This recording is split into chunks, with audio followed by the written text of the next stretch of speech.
الحمد لله نحمده ونستعينه ونستغفره ونؤمن به ونتوكل عليه ونعوذ بالله من شرور أنفسنا ومن سيئات أعمالنا من يهده الله فلا مضل له ومن يضلله فلا هادي له ونشهد أن لا إله إلا الله وحده لا شريك له ونشهد أن سيدنا ومولانا محمدا عبده ورسوله أرسله الله إلى الناس كافة بشيرا ونذيرا وداعيا إلى الله بإذنه وسراجا منيرا أما بعد فأعوذ بالله من الشيطان الرجيم بسم الله الرحمن الرحيم وأوفوا بعهد الله إذا عاهدتم ولا تنقضوا الأيمان بعد توكيدها وقد جعلتم الله عليكم كفيلا إن الله يعلم ما تفعلون ولا تكونوا كالتي نقضت غزلها من بعد قوة أنكاثا تتخذون أيمانكم دخلا بينكم أن تكون أمة هي أربى من أمة إنما يبلوكم الله به وليبينن لكم يوم القيامة ما كنتم فيه تختلفون ولو شاء الله لجعلكم أمة واحدة ولكن يضل من يشاء ويهدي من يشاء ولتسألن عما كنتم تعملون ولا تتخذوا أيمانكم دخلا بينكم فتزل قدم بعد ثبوتها وتذوقوا السوء بما صددتم عن سبيل الله ولكم عذاب عظيم.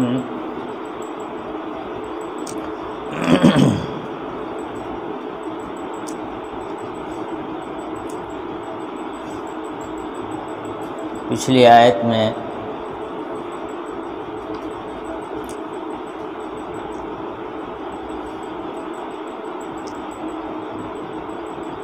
مشترک اہل حقوق کے درمیان میں برابری کرنا اور اصحاب حق کو ان کا پورا حق ادا کر دینا، جس کا نام شریعت کی اصطلاح میں عدل ہے، اس کو بیان فرمایا گیا. اس کے بعد احسان کو بیان فرمایا گیا. نیکی کرو، احسان کرو دوسروں کے اوپر.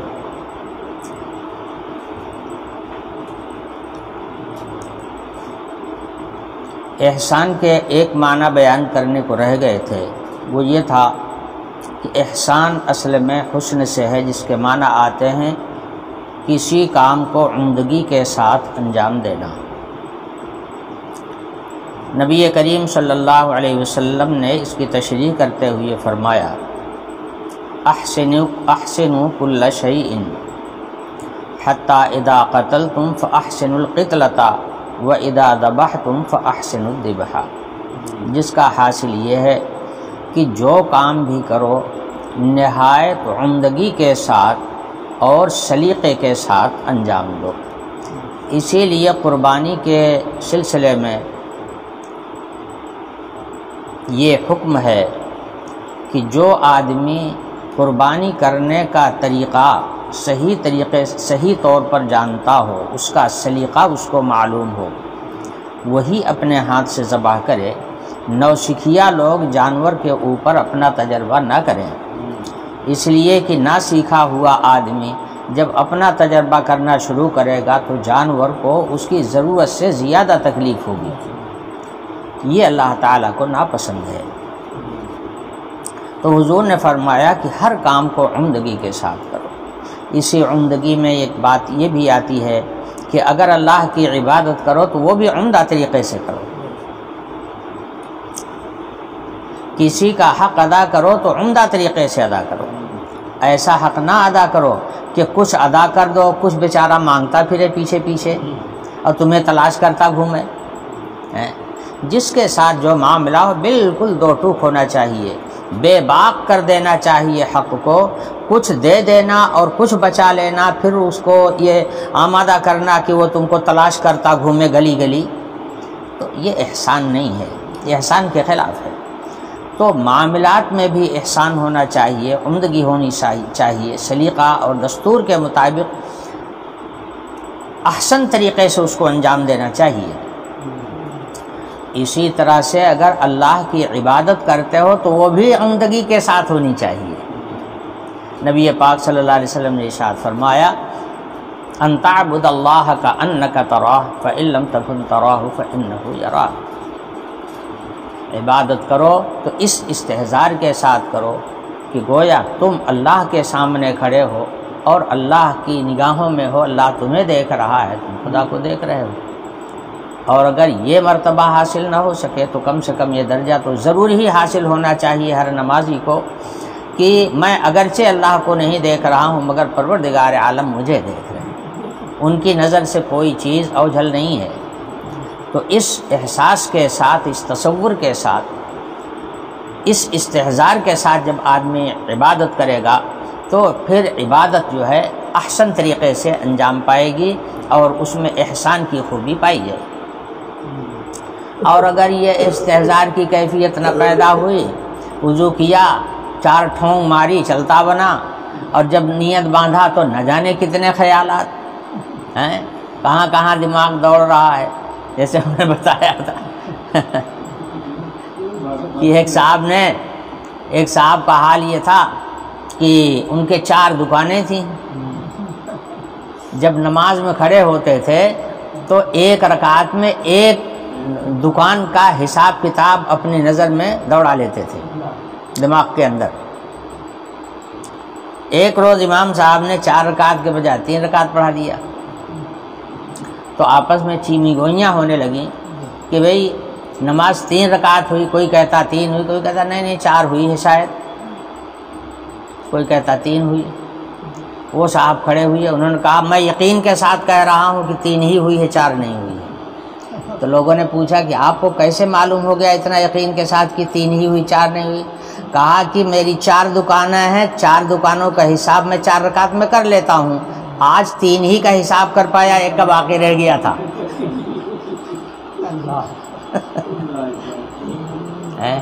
تو اب ہم لوگوں کی نماز کا تو یہ حال ہو گیا ہے، احسان کی کیفیت کہاں پیدا ہوگی؟ اور جب تک احسان کی کیفیت نہیں پیدا ہوگی اس کے جو ثمرات اور اس کی جو برکات ہیں وہ کہاں سے حاصل ہوں گی؟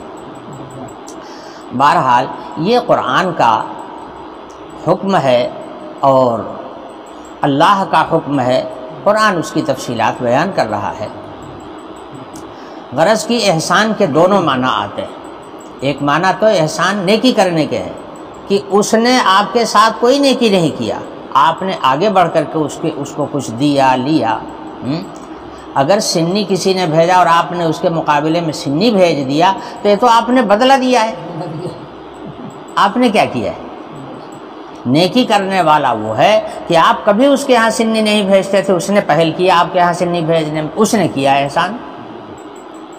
اب یہ شرافت کا تقاضا ہے کہ جب اس کی سنی ہمارے یہاں آئی ہے تو ہمیں بھی اس کے ہاں سنی بھیجنا چاہیے۔ اب یہ ہو گیا بدلہ، احسان اس نے کیا، آپ اس کا بدلہ چکا رہے ہیں۔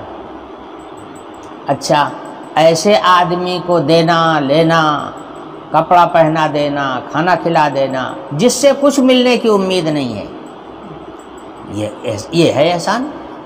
اس سے امید اس بات کی نہیں ہے کہ اس سے ہمارا کوئی بھلا ہو جائے گا یا ہم کو اس سے کچھ مل جائے گا، مگر ہم اس کی خدمت کر رہے ہیں اللہ کی رضا کے لیے، یہ احسان ہے۔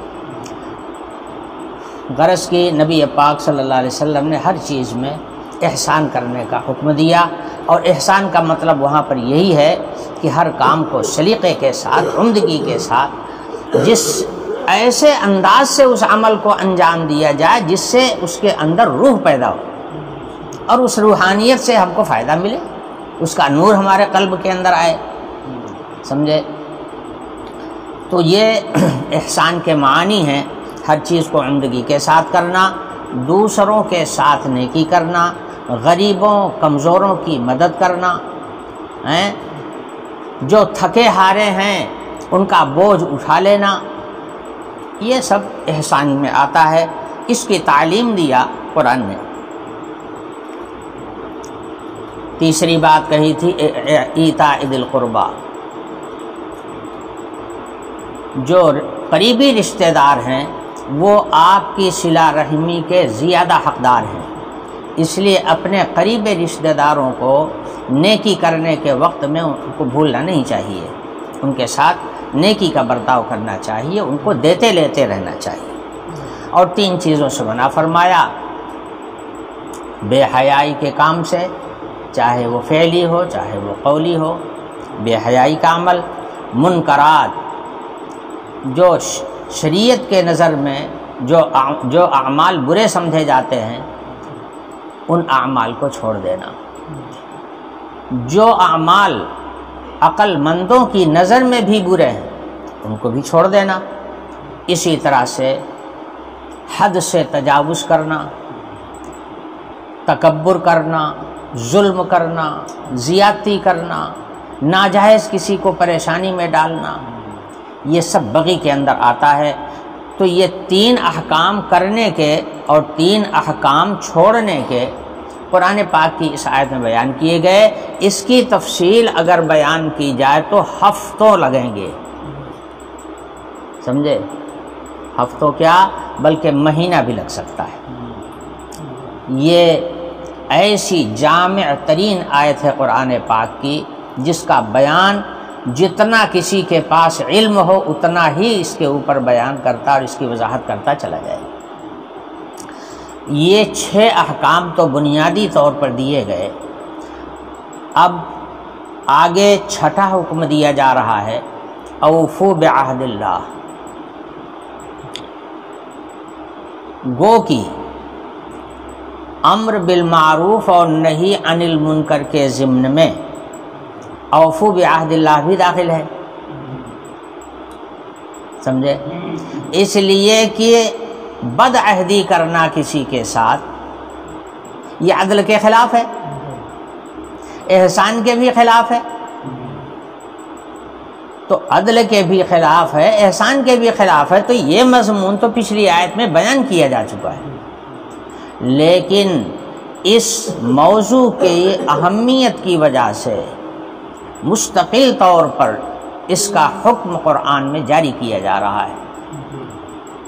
فرمایا گیا اوفوا بعہد اللہ، اللہ سے کیے ہوئے عہد کو پورا کیا کرو۔ اس کے بعد فرمایا ولا تنقضوا الایمان بعد توکیدہا، جب تم کوئی عہد معاہدہ کسی سے کر لو یا اپنے اوپر کوئی چیز لازم کر لو تو پھر اس کو توڑا مت کرو، اس کو پورا کیا کرو۔ اس کے اندر چاہے وہ اللہ سے کیا ہوا عہد ہو، چاہے بندوں سے کیا ہوا عہد ہو، چاہے حکومتوں سے کیا ہوا عہد ہو، چاہے کسی تنظیم سے کیا ہوا عہد ہو، تمام عہود اس کے اندر داخل ہیں۔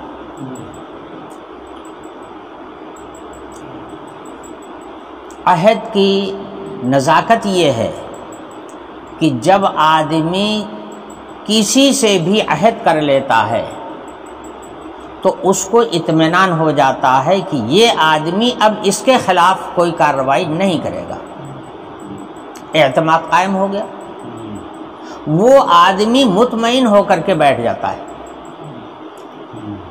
اب فسادی آدمی بے ایمان چپکے سے بے عہدی کر دیتا ہے، عہد کو توڑ دیتا ہے، تو اس سے اس کو زبردست نقصان پہنچتا ہے جو اطمینان سے بیٹھا ہوا تھا۔ آپ نے ایک بات کہہ دیا، ہم نے کہا بھائی مسلمان ہے، مسلمان کہاں جھوٹ بولتا ہے مسلمان کہاں جھوٹ بولتا ہے، ہم نے تو اعتماد کر لیا اور آپ نے ہم کو صاف کر دیا اسی کے بیچ میں، بولے کچھ تھے، کہا کچھ تھا، حقیقت کچھ تھی، یہ عہد کے خلاف ہوا۔ مسلمان جھوٹ نہیں بولتا، مسلمان دھوکہ نہیں دیتا، مسلمان دغابازی نہیں کرتا، جو ایمان والے ہیں ان کو اس پر یقین ہوتا ہے، مگر فسادی لوگ اسی سے ناجائز فائدہ اٹھاتے ہیں۔ اس پر ایک واقعہ مجھے یاد آیا، ہندوستان کے سب سے بڑے تاجدار بادشاہ وقت حضرت عالمگیر اورنگزیب رحمۃ اللہ علیہ ایسا منصف، ایسا انصاف پسند، ایسا عادل اور نیک انسان ہندوستان کی دھرتی میں بادشاہوں میں کوئی پیدا نہیں ہوا۔ بے مثال بادشاہ تھے، عدل اور انصاف کے قائم کرنے میں ان کی مثال آپ ہی تھے، بہت بڑی شخصیت تھی، اتنا اچھا، بذات خود عالم تھے، وہ علم میں، احکام و مسائل میں کسی سے پوچھنے کے محتاج نہیں تھے، بذات خود عالم تھے۔ فتاوی عالمگیری حضرت نے مرتب کروایا، اور شاید 40 علماء کی ایک کمیٹی تھی جو بیٹھتے تھے اور ایک ایک حکم ان کی نظر سے گزرتا تھا، تب کتاب کے اندر لکھا جاتا تھا۔ کبھی کبھی علماء کے درمیان میں اختلاف ہو جاتا تھا کہ ایسا نہیں، ایسا، ایسا نہیں، ایسا، دلائل میں اختلاف ہو جاتا، مسائل میں اختلاف ہو جاتا۔ وہ 40 عالم جب اس کو نہ حل کر پاتے تو حضرت عالمگیر اورنگزیب رحمۃ اللہ علیہ اس کا فیصلہ کرتے ہیں۔ یہ تھا ان کا علم۔ اس کے باوجود حضرت عالمگیر اورنگزیب رحمۃ اللہ علیہ مرید تھے ملا جیون رحمۃ اللہ علیہ کے۔ ملا جیون رحمۃ اللہ علیہ ایک درویش باخدا اللہ والے، ان کی بزرگی کا اس وقت چرچا تھا تو حضرت انہی سے بیعت تھے۔ بعد میں جب حضرت کی اہلیہ کا انتقال ہو گیا تو حضرت کو بلا لیا تھا دلی کہ آپ یہیں رہیں، میں آپ کی خدمت کروں گا، میں آپ کا مرید ہوں، گویا میں بھی آپ کی اولاد ہوں، میرا حق ہے کہ میں آپ کی خدمت کروں۔ تو حضرت وہاں رہتے تھے، لیکن کبھی کبھی اپنے گھر بھی آیا کرتے تھے۔ یہیں لکھنؤ اور ہردوئی کے بیچ میں امبہٹا نام کی کوئی بستی ہے، یہیں کے رہنے والے تھے، امیٹھی، ہاں امیٹھی کے رہنے والے، وہ امیٹھی یہ والی امیٹھی نہیں ہے، وہ امیٹھی ہے، شاید وہ ہردوئی ضلع میں ہے۔ تو کبھی کبھی دلی سے گھر واپس آیا کرتے تھے۔ اب حضرت تو درویش آدمی تھے ہی، ان کے پاس ہر قسم کے لوگ آتے جاتے رہتے تھے۔ تو ایک آدمی کو مذاق کی سوجھی حضرت سے، وہ جانتا تھا کہ حضرت ایک دم بھولے بھالے ہیں، ان کو کچھ پتہ تو رہتا نہیں ہے ادھر ادھر کا۔ تو اس نے کہا کہ حضرت آپ گھر کیسے جائیں گے؟ کہا کیا ہوا؟ کہا وہ جمنا کا پل ٹوٹ گیا۔ اب حضرت ایک دم غمگین ہو کے، رنجیدہ ہو کر کے بیٹھ گئے۔ ان کو یقین ہو گیا کہ پل تو ٹوٹ گیا اور پل ہی سے ہم گزرتے تھے، اب جائیں گے کیسے؟ جمنا حائل ہے تو گھر نہیں جا پائیں گے۔ یہ اللہ والے جو ہوتے ہیں بڑے رقیق القلب بھی ہوتے ہیں، دل ان کا بہت نرم ہوتا ہے۔ اب حضرت رنج کر کے بیٹھ گئے۔ شام کا کھانا عالمگیر رحمۃ اللہ علیہ ان کے ساتھ کھاتے تھے۔ تو شام کو جب کھانے کا وقت ہوا تو دیکھا کہ حضرت پر رنج و غم کا کچھ اثر دکھائی دے رہا ہے۔ تو پوچھا کہ حضرت آپ غمگین کیوں ہیں؟ کہا بیٹا آج ایک مسلمان آیا تھا، ایک آدمی آیا تھا، وہ مسلمان تھا، اس نے بتایا کہ جمنا کا پل ٹوٹ گیا۔ اب مجھے غم یہ ہے کہ جمنا کا پل ٹوٹ گیا، میں جاؤں گا کیسے؟ گھر کیسے جاؤں گا؟ تو عالمگیر رحمۃ اللہ علیہ نے فرمایا کہ حضرت آپ کو کس نے آ کے بتا دیا؟ میں بادشاہ ہوں، پورے ملک کی رپورٹ ہمارے پاس آتی ہے، جمنا کا اتنا بڑا پل ٹوٹ جائے جس کی اتنی بڑی اہمیت ہے اور مجھے خبر نہ ہو، یہ کیسے ہو سکتا ہے؟ آپ نے کیسے مان لیا کسی کی خبر کو؟ تو حضرت کیا فرماتے ہیں نہیں بھائی، جس نے مجھ کو بتایا ہے وہ مسلمان تھا. یہ ہے یقین، سمجھے؟ ہمیشہ دھوکہ اللہ والا ہی کھاتا ہے، یہ بھی سمجھ لینا. یہ جو چال باز لوگ ہیں یہ جانتے ہیں کہ دینداروں کو دھوکہ دینا بہت آسان ہے. ان کو جو بتا دو گے اسی پر یقین کر لیں گے، اسی بات کو مان لیں گے. اور یہاں شاطر ہوتے ہیں یہ اپنا کام کر لیتے ہیں اسی کے بیچ میں. یہ تھا تأثر، کسی زمانے میں مسلمان ایسا ہوتا تھا. تو حضرت نے فرمایا کہ حضرت عالمگیر رحمۃ اللہ علیہ نے اپنے پیر صاحب سے فرمایا کہ حضرت آپ کو اتنا رنج کرنے کی ضرورت کیا ہے؟ آپ کا یہ بیٹا موجود ہے، ایک پل ٹوٹ جائے گا 2 پل تیار کروا دوں گا، آپ کاہے کو اتنا رنجیدہ ہیں؟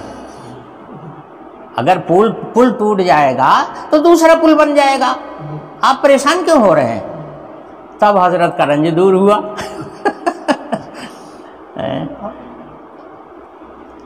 تو یہ ہے، اسی لیے کافر جو ہے وہ مسلمان کو دھوکہ دینے میں بہت چالاک ہوتا ہے. مسلمان کو بڑی آسانی کے ساتھ دھوکہ دے لیتا ہے. جانتا ہے کہ مسلمان اللہ رسول پر یقین رکھنے والا ہے، سادہ دل ہوتا ہے، یہ بات کو مان لے گا. کافر اپنی شاطرانہ چالیں چلتا ہے مسلمان کے مقابلے میں. ہاں وہ مسلمان جو انہی کے رنگ میں رنگے ہوئے ہیں ان کے اوپر نہیں چلتی.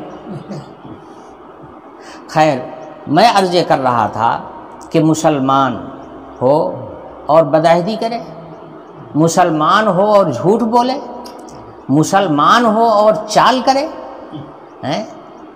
فریب دے، یہ بات تو تصور میں بھی نہیں آتی. مگر شرط یہ ہے کہ ان احکام کو اس نے سنا بھی ہو، یہ احکام اس کے سامنے بھی ہوں کہ اللہ اور رسول کا حکم ہمارے لیے کیا ہے. جب اس کو جانے گا اور مانے گا اور دل کی گہرائیوں میں اس کو قبول کرے گا تب جا کر کے وہ سچا مسلمان بنے گا. جو کبھی سنے گا نہیں، مانے گا نہیں، اس کی گلی جائے گا نہیں، اس کے اندر کہاں سے ایمان پیدا ہو جائے گا اور ایمان کا نور کہاں سے آ جائے گا. تو فرمایا وَأَوْفُوا بِعَهْدِ اللَّهِ، اللہ سے کیے ہوئے عہد کو پورا کیا کرو. اب اس عہد سے کیا مراد ہے؟ تفصیلات تو بہت ہیں، بنیادی طور پر جو میں نے سمجھا ہے وہ یہ ہے. عہد کے معنی آتے ہیں ما یجب علیہ الذمہ، جو چیز آدمی کے ذمے میں واجب ہو جاتی ہے اسی کا نام عہد ہے. اب یہ عہد کبھی تو اللہ پاک کی جانب سے مقرر ہو جاتا ہے، وہ خالق اور مالک ہیں، ہر چیز پر سلطنت انہی کی ہے، پیدا کیے ہوئے انہی کے ہو، ساری ضروریات پیدا کی ہوئی انہی کی ہے، پابند ہو ان کے حکم کے. تو اب پروردگار عالم کا اگر کوئی حکم نازل ہو جائے، آ جائے ہمارے لیے اور وہ حکم ہمارے تک پہنچ جائے، اب اس کو ماننا، اس پر عمل کرنا ہمارے اوپر واجب ہو گیا. تو تمام فرائض اور واجبات شریعت کے اندر جتنے ہیں وہ سب کے سب اللہ کے احکام ہیں اور بندوں کے اوپر ان کا ادا کرنا واجب ہے. یہیں سے ایک بات سمجھ میں آتی ہے، میں بہت دنوں سوچتا رہا کہ یہ یہودیوں اور نصرانیوں کے یہاں جو کتابیں ہیں وہ 2 نام سے مشہور ہیں، کچھ عہد قدیم کے نام سے مشہور ہیں اور کچھ عہد جدید کے نام سے مشہور ہیں. تو پڑھنے کے زمانے سے میں اس کو سنتا رہا. ایک دفعہ دلی بھی جانا ہوا تھا پڑھنے کے زمانے میں، تو وہاں بھی دیکھا تو عہد قدیم، وہاں نصارہ کا ایک دفتر تھا، وہاں میرا جانا ہوا تو ان سے بات چیت بھی ہوئی. انہوں نے مجھ کو کچھ کتابیں بھی دیا تھا اپنی، تو وہ انہوں نے گفتگو میں عہد قدیم اور عہد جدید کا تذکرہ کیا. تو اس وقت بھی میں سوچنے لگا کہ آخر یہ عہد قدیم اور عہد جدید کیا چیز ہے. اب بات سمجھ میں آئی کہ عہد کے معنی اصل میں آتے ہیں ما یجب علیہ الذمہ، پروردگار عالم کے جو احکام بندوں کے لیے نازل ہوئے، جو کرنے اور رکنے کا حکم دیا گیا، اسی کا نام ہے عہد۔ تو پرانا عہد سے مراد ہے، عہد قدیم سے مراد ہے جو حضرت موسیٰ علیہ السلام کے زمانے میں حکم آیا، حضرت عیسیٰ علیہ السلام کے زمانے وہ عہد قدیم ہے۔ بعد میں علماء، اس امت کے علماء نے جو احکام اپنی جانب سے مستنبط کیے اور نئے حالات کے لحاظ سے نئے قوانین جاری کیے، اور اس امت کے علماء نے، یہ عہد جدید کہلاتا ہے۔ اب بات سمجھ میں آئی۔ بہرحال یہ تو تفصیل تھی۔ میں نے عرض کیا کہ حق تعالی شانہ جو احکم الحاکمین ہیں، رب العالمین ہیں، خالق کائنات ہیں، ان کا کوئی حکم بندوں کے لیے آ جائے تو اس کا ادا کرنا ذمے میں واجب ہو جاتا ہے، یہ بھی عہد ہے۔ اور ایک عہد وہ ہے کہ اللہ تعالیٰ کی جانب سے تو وہ واجب نہیں ہے، لیکن آپ نے اس کو اپنے اوپر خود لازم کر لیا۔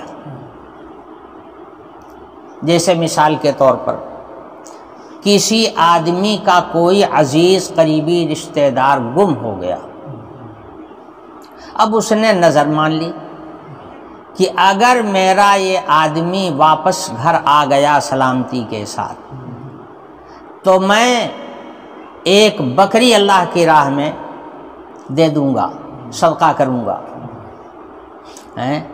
یا اتنے نوافل پڑھوں گا۔ بعض لوگ مان لیتے ہیں کہ میں 1 مہینے کا روزہ رکھوں گا، یہ نظر کہلاتی ہے۔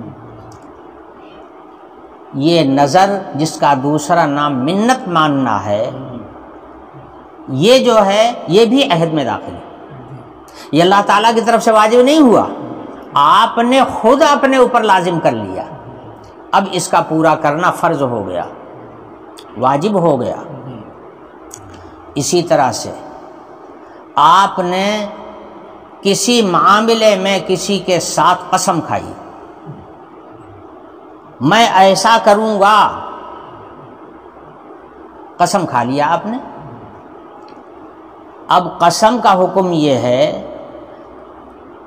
کہ قسم کو پورا کیا جائے، اس کو توڑا نہ جائے۔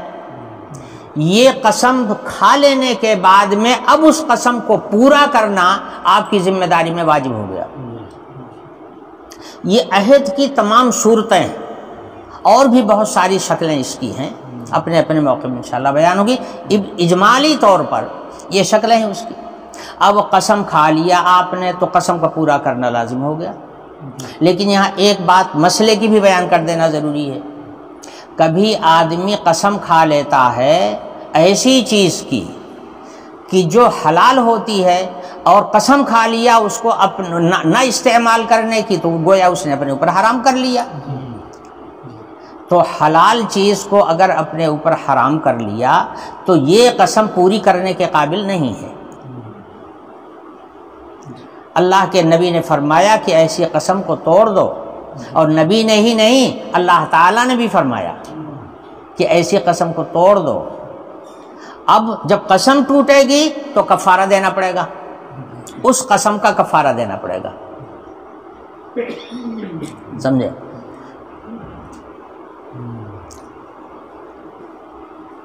حدیث کا جو مضمون ہے وہ یہ ہے کہ جس آدمی نے قسم کھائی کسی چیز پر اور اس کے خلاف کرنا جو ہے وہ بہتر ہے نہ کرنے سے، یعنی جس چیز کے نہ کرنے کی قسم کھائی ہے اس کا کرنا بہتر ہے، تو حضور نے ارشاد فرمایا کہ قسم توڑ دو، اس کام کو کرو اور اس کے بعد اس کا کفارہ ادا کرو۔ یہ ہے حکم شرعی۔ یہ اس لیے کہہ رہا ہوں کہ بعض لوگ ایسی جائز چیزوں پر قسم کھا لیتے ہیں اور پھر سوچتے ہیں کہ اب تو ہم نے قسم کھا لیا، اب توڑوں کیسے؟ مثلا کسی نے قسم کھا لیا اپنے بھائی کے متعلق، لڑائی جھگڑا ہو رہا تو اس نے قسم کھا لیا، قسم خدا کی تیرے یہاں کبھی ہاتھ نہیں دھوؤں گا، نہ ہاتھ نہ دھونے سے مراد یہ ہوتا ہے کہ تیرے یہاں کبھی کھانا نہیں کھاؤں گا، قسم کھا لیا. اب اگر اس قسم کو وہ پوری کرتا ہے تو عمر بھر اس کو اپنے بھائی سے دشمنی رکھنی پڑے گی، کھانا نہیں کھائے گا اس کے یہاں. اب اس کو تکلیف ہوگی کہ میرا بھائی جو ہے میرے فلانے موقع، میری شادی کے موقع پر، میری خوشی کے موقع پر میرے گھر میں شریک نہیں ہوا، اس کو تکلیف ہوگی. یہ صلہ رحمی کے خلاف ہے. صلہ رحمی واجب ہے اور یہ عمل آپ کا صلہ رحمی کے خلاف ہے. تو اب آپ نے جو قسم کھائی یہ قسم غلط چیز پر کھا لیا ہے. حکم یہ ہے کہ اس قسم کو توڑ کر کے اور پھر اس کا کفارہ ادا کرو. یہ نہیں ہے کہ قسم توڑ کر کے چھٹی لے لو کہ ہم نے غلط قسم کھایا تھا. نہ، قسم کھائی ہے تو اس قسم کا حق ادا کرنا پڑے گا. پوری کرنے کے قابل نہیں ہے اس لیے اس کو توڑنا پڑے گا اور توڑ کر کے کفارہ دینا پڑے گا. بہرحال تفصیلات انشاءاللہ پھر بیان کروں گا. تو اجمالی طور پر اس آیت میں یہ بات بتائی گئی کہ چاہے اللہ تعالیٰ کی جانب سے تمہارے ذمے کوئی کام لگا دیا گیا ہو وہ بھی عہد ہے، اور تم نے خود اپنے اوپر کسی چیز کو لازم کر لیا وہ بھی عہد ہے، قسم کھا لیا یہ بھی عہد میں داخل ہے. یہ سب عہد کی صورتیں ہیں. کوئی بھی عہد ہو ہر عہد کو پورا کرنا ضروری ہے. پہلا جملہ اللہ کے عہد سے تعلق رکھتا ہے. ارشاد فرمایا وَأَوْفُوا بِعَهْدِ اللَّهِ إِذَا عَاهَدتُّمْ، پورا کرو اللہ کے عہد کو جب تم نے عہد کر لیا. کیا مطلب؟ اللہ سے عہد یہ ہے کہ تم نے ایمان قبول کر لیا، تم نے دائرہ اسلام میں آنے کو پسند کر لیا. اشہد اللہ الہ الا اللہ و اشہد ان محمد رسول اللہ کہہ کر کے ایمان میں داخل ہو گئے. جب ایمان میں داخل ہو گئے اور اللہ کو مان لیا تو اب لازم ہو جاتا ہے آپ کے اوپر کہ اللہ جتنی چیزوں کا حکم دے سب کو مانو، اللہ کے احکام کو قبول کرو. اب اللہ کی شریعت پر عمل درآمد لازم ہو جائے گا، رسول اللہ کو ماننا لازم ہو جائے گا، اللہ کے کلام کو، اللہ کی کتاب، اللہ کا کلام ماننا لازم ہو جائے گا. جن عقائد کو قرآن نے بیان کیا ہے ان عقائد کو ماننا لازم ہو جائے گا. اب اگر آپ اس کا انکار کریں گے تو یہ عہد کے خلاف ہوگا. ایمان جب قبول کر لیتا ہے بندہ تو اللہ کے حکموں کا پابند ہو جاتا ہے. اسی لیے غیر مسلم کو دعوت ایمان دی جاتی ہے، دعوت اعمال نہیں دی جاتی. اس کو یہ نہیں کہا جاتا کہ تم چلو نماز پڑھو ہمارے ساتھ، چلو تم وضو کرو، غسل کرو. غسل اس طرح کیا جاتا ہے، اس کو غسل کا حکم آپ اور غسل کا مسئلہ بیان کرنے لگے. یہ آپ کی جہالت ہے. پہلے اس کو پیش کی جائے گی اللہ کی تعلیم اور اللہ کا حکم اس کو سمجھایا جائے گا.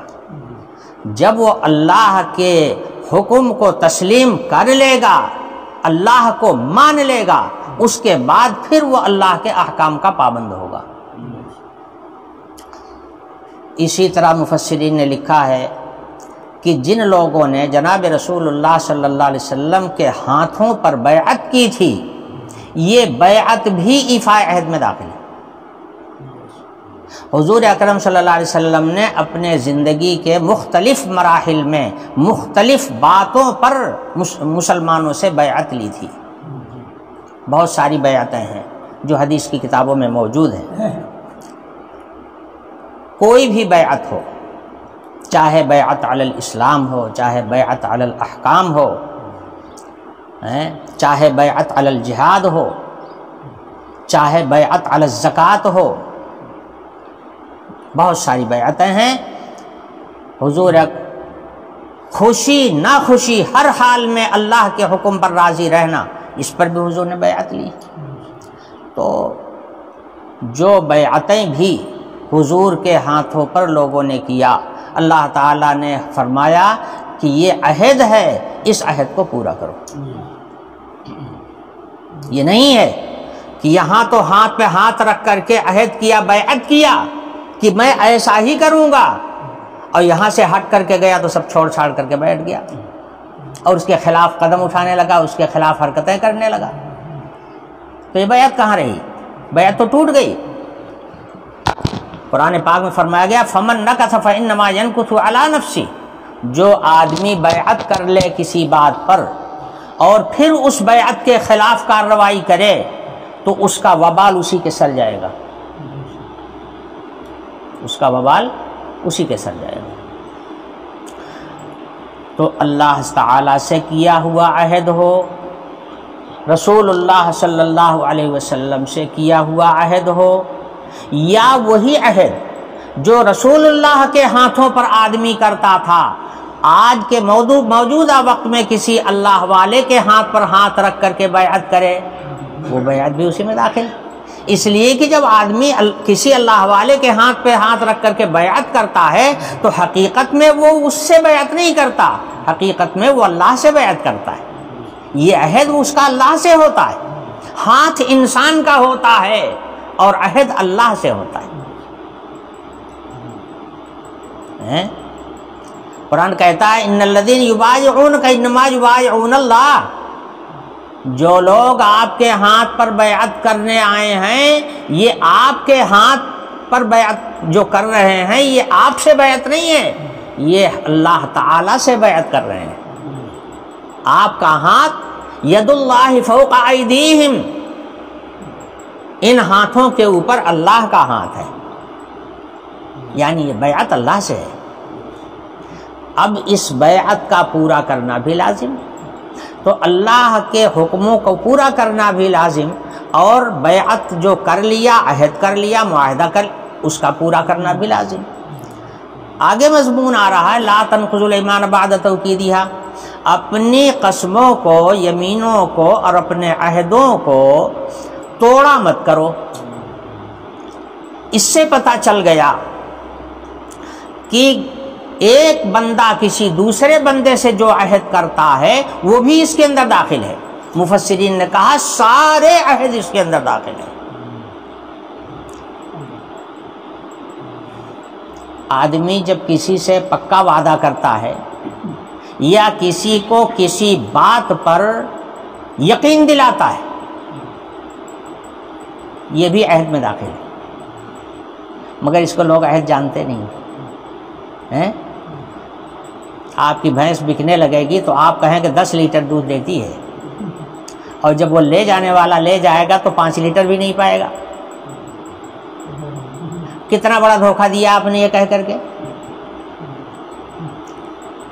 آپ بھینس خرید کر کے لائے تھے 10,000 کی، گراہک آیا، اس نے پوچھا کہ اچھا یہ بتائیے کہ آپ لائے تھے اس کو کتنے کی، تو آپ بتانا نہیں چاہیں گے، اس لیے کہ اگر وہ دام جان جائے گا تو زیادہ دام دے گا نہیں، یہ آپ کے مقصد کے خلاف ہے۔ تو آپ کیا کہیں گے؟ اس میں آناکانی کر کے کچھ نہ کچھ اوریب کاٹ کر کے کسی نہ کسی طرح سے اس کو باور کرائیں گے۔ اگر آپ اس سے 20,000 لینا چاہتے ہیں تو کم سے کم 22,000 کی آپ ثابت کرنا چاہیں گے، جھوٹ موٹ گول مول کر کے۔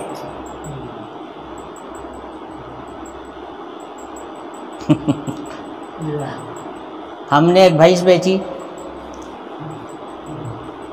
وہ لے گیا، سودا طے ہو گیا، لے گیا، واپس آیا، کہنے لگا کہ نہیں، وہ واپس کیا آیا، کئی دن کے بعد واپس آیا، تو وہ یہ کہہ رہا تھا یہ مال اتنے کا ہے، اس سے زیادہ کا نہیں ہے۔ میں کہہ رہا نہیں اتنے کا نہیں ہے، اتنے کا ہے، میں زیادہ کہہ رہا تھا، وہ کم کہہ رہا تھا۔ بھینس لے گیا میری، اور اس کے بعد کل آیا، بیٹھا ہوا بات کر رہا تھا، تو میں نے کہا یہ بتا تو نے میری بھینس بیچی کتنے کی؟ تو کیا کہتا ہے سنیے، کہتا ہے کہ میں نے تو اتنے کی اپنے بھائی کے ہاتھ میں بیچ دیا، اور وہ سگا بھائی ہے اس کا، ایک ہی گھر میں رہتے ہیں اور سگا بھائی ہے۔ کہا اتنے میں نے اپنے بھائی کو دے دیا تھا، اب میرے بھائی نے اس میں کچھ لے کر کے بیچا ہوگا، اب اس کو وہ جانے۔ اب بولو کیا مطلب ہے اس کا؟ یہ اپنے بھائی کے ہاتھ میں بیچنے کی تم کو ضرورت پڑی کیوں؟ تمہارا بھائی اس کو کیا کرے گا؟ بعض لوگ اپنے باپ کے ہاتھ بیچ دیتے ہیں، مال ہے، اب ان کو اس میں 10-20 ہزار وصول کرنا ہے، جو 2-4 ہزار وصول کرنا ہے، تو اپنے بھائی کے ہاتھ میں، اپنے باپ کے ہاتھ میں، اپنی ماں کے ہاتھ میں بیچ دیتے ہیں، کہیں گی کہ میں نے اتنے کی دیا، اس نے کہا چلو ٹھیک ہے ہم نے لے لیا، ہے اسی کی، کھوٹا وہی ہے، بتانے کے لیے کہ میں نے اتنے کی بیچا تھا۔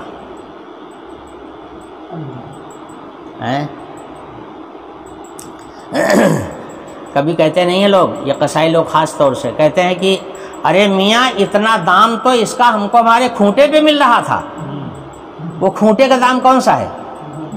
وہ کھوٹے کا دام یہی ہے، اپنے بھائی سے سودا کر لیا کم کا، جائے گا کہاں؟ مال تو اپنے گھر میں ہی رہے گا نا، تو کم کا سودا کر لیا، یہ بتانے کے لیے کہ جب جس سے معاملہ اس سے ہم بتائیں گے تو سچ رہے گا کہ ہم نے اتنے کی بیچا ہے، اور بھائی جو ہے لے جا کر کے زیادہ کی بیچ لے گا، نفع اس کے ہاتھ میں آ جائے گا، وہ بھی گھر میں آئے گا۔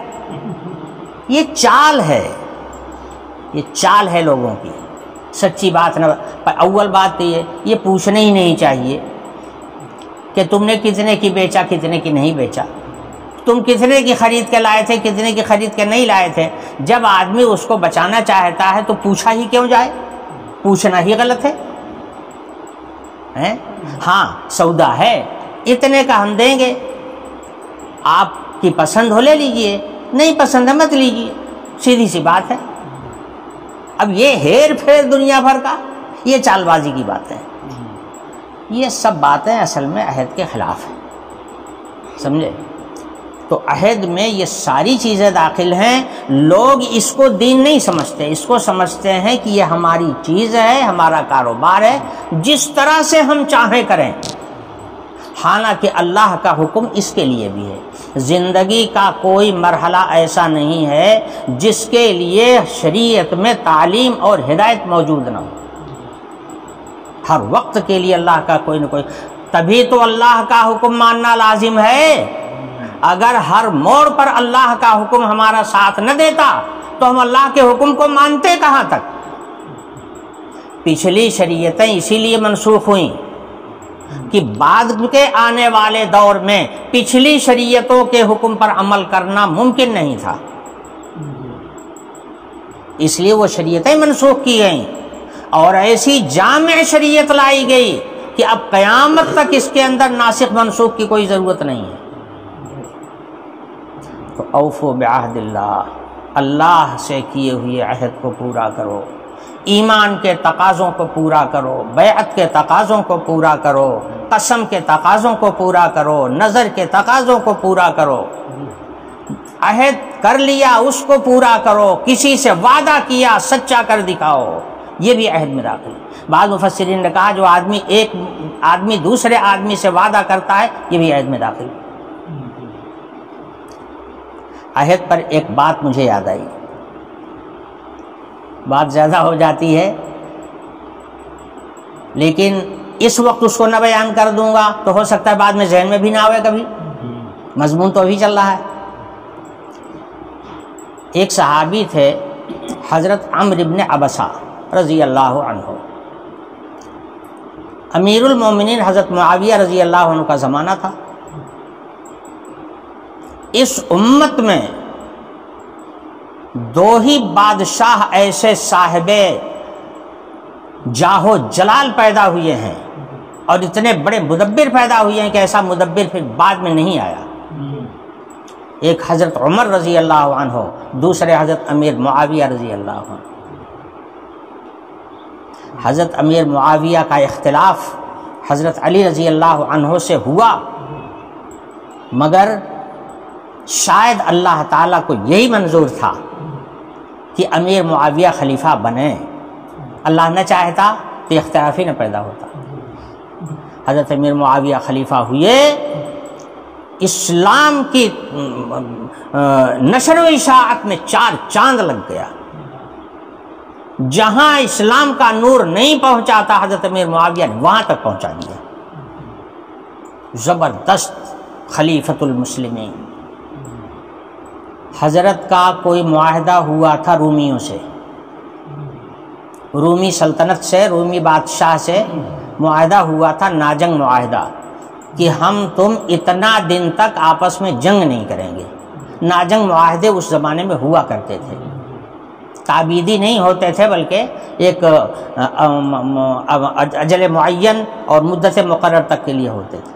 جیسے حضور نے جو حدیبیہ کے میدان میں معاہدہ کیا تھا، ناجنگ معاہدہ، تو وہ 10 سال کے لیے ہوا تھا، مگر قریش سے 10 سال بھی نہیں چلتے بنا، 10 سال کے اندر ہی توڑ دیا تھا، میں نے بتایا تھا پچھلے سبق میں آپ کو۔ تو حضرت امیر معاویہ کا معاہدہ رومی بادشاہ سے ہوا تھا، ناجنگ معاہدہ، کہ اتنا دن تک ہم آپس میں جنگ نہیں کریں گے۔ تو حضرت امیر معاویہ تھے بڑے دانشمند اور بڑے ہوشیار، تو انہوں نے کیا کیا کہ وہ مدت پوری ہونے کے پہلے ہی انہوں نے اپنی فوج سرحد کے پاس لگا دیا، اور اس مقصد سے لگایا تھا کہ جیسے ہی وہ دن آ جائے گا، جس دن تک کے لیے معاہدہ ہوا، وہ تاریخ آ جائے گی، بس اسی وقت ترنت حملہ کر دیں گے، مگر عہد کی پاسداری کے ساتھ۔ معاہدہ جس تاریخ تک کا ہے، وہ تاریخ جس دن پوری ہوگی، ترنت اس کو موقع نہیں دے گے اور حملہ کر دیں گے۔ اس ہوشیاری کے ساتھ حضرت نے اپنی فوج سرحد پر لگا دیا اس کی۔ اس فوجی دستے میں ایک بوڑھے صحابی حضرت عمرو بن عبسہ رضی اللہ عنہ تھے۔ ان کو پتہ چل گیا کہ امیر معاویہ نے یہ فوج سرحد پر لگائی ہے، تو ان کا مقصد یہ ہے، ابھی وقت نہیں ہوا، ایک دن باقی ہے۔ اپنے خیمے سے نکلے، اللہ اکبر وفاء لا غدر، اللہ اکبر وفاء لا غدر کہتے ہوئے خیمے سے نکل کر کے باہر آئے۔ ہر آدمی سن رہا ہے ان کی آواز کو۔ حضرت امیر معاویہ رضی اللہ عنہ اپنے خیمے میں ہیں اور ان کے کان میں آواز گئی، تو فرمایا بھائی دیکھو یہ کون آدمی چلا رہا ہے، کون ہے، کیا بول رہا ہے، دیکھ کے آؤ۔ لوگ گئے، دیکھا تو کہا کہ حضرت یہ تو حضرت عمرو بن عبسہ رضی اللہ عنہ ہیں۔ فرمایا بلا کے لے آؤ۔ اب امیر المومنین کے خیمے میں وہ لائے گئے، تو پوچھا کہ حضرت آپ کیا کہہ رہے ہیں؟ چونکہ بوڑھے تھے اور حضرت امیر معاویہ سے زیادہ عمر تھی، اس لیے احترام کیا، احترام کے ساتھ پوچھا کہ حضرت بات کیا ہے، آپ کیا کہنا چاہ رہے ہیں؟ تو حضرت نے کہا کہ میں نے اپنے انہی کانوں سے جناب رسول اللہ صلی اللہ علیہ وسلم کو یہ کہتے ہوئے سنا تھا، حضور نے فرمایا تھا کہ جس سے عہد کرو اس عہد کو پورا کرو، چاہے وہ مسلم ہو، چاہے غیر مسلم ہو، کافر ہو، مشرک ہو، کوئی بھی ہو، جو عہد کرو اس کو پورا کرو، اور اگر عہد کو قبل از وقت توڑنا چاہتے ہو تو پہلے اس کو اطلاع کرو کہ میں نے اس عہد کو توڑ دیا، اس کے بعد پھر اس عہد کے خلاف ورزی کر سکتے ہو۔ جب سرکار دو عالم صلی اللہ علیہ وسلم کا یہ حکم ہے تو امیر معاویہ آپ کی ہمت کیسے ہوئی حدیث کے خلاف قدم اٹھانے کی؟ حضرت امیر معاویہ بادشاہ وقت، جن کا نام سن کر کے سارے بادشاہوں کا پتا پانی ہو جائے، ایسا جاہو جلال والا بادشاہ، ایک بوڑھے صحابی کی اس حدیث کے سامنے آنے کے بعد سر جھکا لیا، فرمایا کہ حضرت مجھ سے غلطی ہو گئی۔ ایک فوج کو سرحد پر لگانے کے لیے کتنا لمبا خرچ ہوتا ہے، کتنے وسائل تلاش کرنے پڑتے ہیں، بے پناہ خرچ کیا جاتا ہے، تب جا کر کے فوج کسی سرحد پر پہنچتی ہے۔ حضرت نے سب برداشت کیا، اسی وقت حالانکہ ابھی ایک دن باقی تھا، حضرت نے فوج کو واپس ہونے کا حکم دے دیا کہ اب نہیں کریں گے ہم کارروائی، واپس چلو، حدیث کے خلاف۔ یہ ہیں حضرات صحابہ جن حضرت امیر معاویہ کو لوگ دھڑلے کے ساتھ جو جی چاہتا ہے بک دیتے ہیں، احمق ہیں ایسے لوگ۔ یہ مصلحت خداوندی تھی کہ حضرت امیر معاویہ کے خلاف حضرت امیر معاویہ کھڑے ہوں، حضرت امیر معاویہ شام کے خلیفۃ المسلمین بنے اور ان کے ذریعے سے اسلام کا نور دنیا میں پہنچے۔ یہ اللہ کو منظور تھا، اس لیے اس کے خلاف کیسے ہو سکتا تھا؟ حضرت امیر معاویہ کو غلط سلط کہنے والے احمق ہیں، اس حقیقت سے ناواقف ہیں، یا ناواقف ہیں یا پھر ہٹ دھرمی اور ضد ہے۔ ان کا حال یہ ہے، حدیث سننے کے بعد میں ترنت فوج کو واپس ہونے کا حکم دے دیا، فرمایا اب کوئی کارروائی نہیں کروں گا، پہلے وہ وقت پورا ہو جائے گا، اطلاع کروں گا تو اس کے بعد کروں گا۔ یہ ہے وفائے عہد۔ یہ حکم صرف صحابہ ہی کے لیے نہیں تھا، امت کے ہر فرد کے لیے یہی حکم ہے۔ کسی سے عہد کرو، پورا کرو، نہیں کر سکتے ہو پورا، پہلے سے اس کو اطلاع کر دو کہ میں اس عہد کو نہیں پورا کر پاؤں گا، اب اس کے خلاف آپ کا جو جی چاہے آپ کارروائی کیجیے۔ وعدہ کرو، پورا کرو، چاہے جس سے، ایک کافر غیر مسلم سے وعدہ کرو، اس کو بھی نبھاؤ، پورا کرو، عہد کرو، اس کو بھی پورا کر۔ عہد اور وعدہ، عہد کو پورا کرنے کے سلسلے میں مسلم غیر مسلم کی کوئی تفصیل نہیں ہے قرآن کے سامنے، قرآن کی نظر میں، رسول کی نظر میں، اللہ کی نظر میں، سب اللہ کے بندے، دھوکہ کسی کو دینا جائز نہیں ہے۔ وَأَوْفُوا بِعَهْدِ اللَّهِ إِذَا عَاهَدتُّمْ وَلَا تَنقُضُوا الْأَيْمَانَ بَعْدَ تَوْكِيدِهَا، اور قسم اپنے یمین کو یا عہد کو مضبوط کیا تم نے اللہ کا نام لے کر۔ جب کوئی معاہدہ ہوتا ہے یا آدمی قسم کھاتا ہے، اللہ کے نام کی قسم کھاتا ہے نا۔ یہاں ایک مسئلہ بھی یاد رکھیے، اللہ کے نام کو چھوڑ کر اگر کسی اور کے نام کی قسم کھائی جاتی ہے تو یہ جائز نہیں ہے، اور وہ قسم نہیں ہے۔ جو نہیں بیٹوا کے قسم، مائی کے قسم، مائی کے ماں چلا تھا، یہ کچھ معتبر نہیں ہے، سمجھے؟ اور پھر قسم کی بہت ساری اقسام ہیں، اب یہاں بیان کرنے کی ضرورت نہیں، اس کا بیان جب آئے گا تو بیان کروں گا۔ یہاں تو اجمالی طور پر یہ حکم دیا جا رہا، لا تنقضوا الایمان بعد توکیدها، جو معاہدہ تم نے کر لیا اس پر قائم رہو، اس عہد کو مت توڑو۔ وقد جعلتم اللہ علیکم کفیلا، کیسے توڑ سکتے ہو تم اس عہد کو جس میں تم نے اللہ کو ضامن بنا دیا؟ قسم کو قسم کیوں کہتے ہیں؟ یمین کے معنی مضبوط کرنے کے آتے ہیں۔ آدمی اپنی بات میں مضبوطی پیدا کرتا ہے اللہ کا نام لے کر، قسم اللہ کی کہتا ہے، اللہ کا نام جو لاتا ہے اپنی قسم کو مضبوط کرنے کے لیے لے آتا ہے۔